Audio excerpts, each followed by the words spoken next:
வழியோ வெற்று பாதை, திரும்பும் வழியோ வெற்றி பாதை. விரும்பிய இதயத்தை அடைந்திடும் பயணம் இது.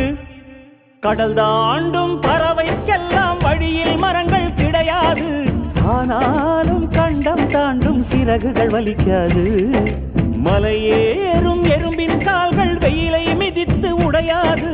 மனதோடு காதல் வந்தால் மனிதா தடையேது.